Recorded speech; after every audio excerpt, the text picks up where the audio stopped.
To point out the video we're looking at right now is for a surveillance cam, and you see what appears to be an impact there and the wreckage in a second flash as it hits the ground. We also, I'm told, have some audio, air traffic control audio of a witness talking to controllers. Let's listen to that and see what we can learn.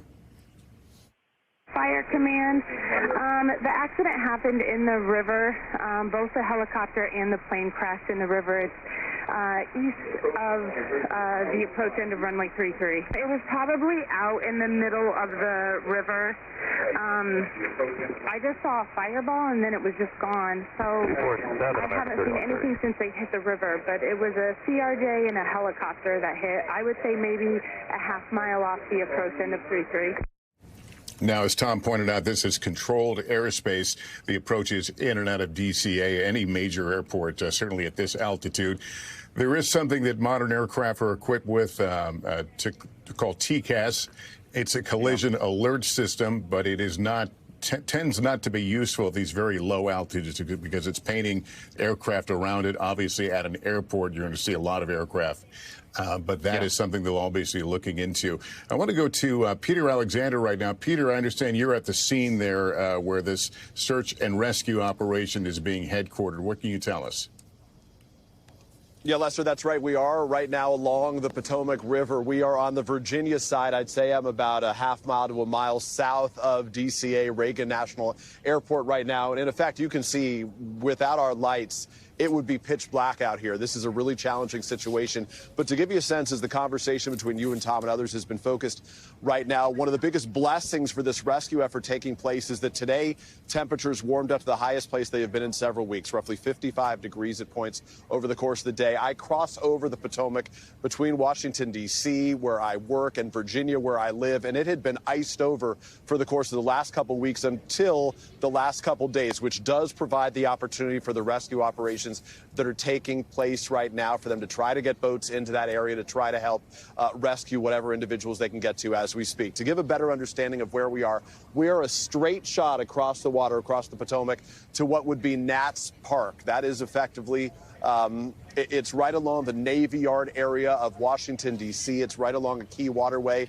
with a bridge there that connects Anacostia to other parts of Washington, D.C. And it appears that that is where much of the action is taking place as we speak. From this shot, I got to tell you, Lester, it's striking because almost as wide as the horizon is for us right now, you see flashing lights. You see the ambulances, as you look at right there. You see the ambulances. You see the rescue crews. You see the police cars. And I just drove. I live about 10 minutes away from where we are. And even in the drive down here, there were so many people from this area who have now pulled their cars off on the sides of the road and are standing out, focusing their gaze on the water, hoping that there will be many survival stories that come from this awful crash that took place at about 9 o'clock Eastern time, took place within the last couple of hours right now. But again, to give you a sense of where we are just south of Reagan National Airport. From this spot, you have a clear shot on a night like this of the Washington Monument. You can see the Capitol in the distance. And again, we're looking just across the river toward where Nats Park is, the home of the Washington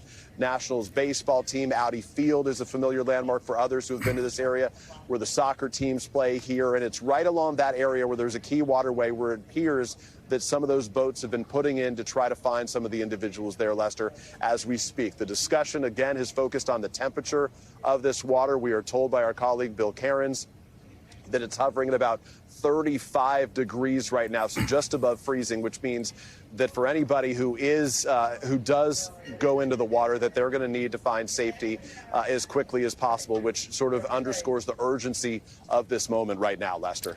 All right, Peter, we continue to look at this wide shot of the region and the number of emergency vehicles there.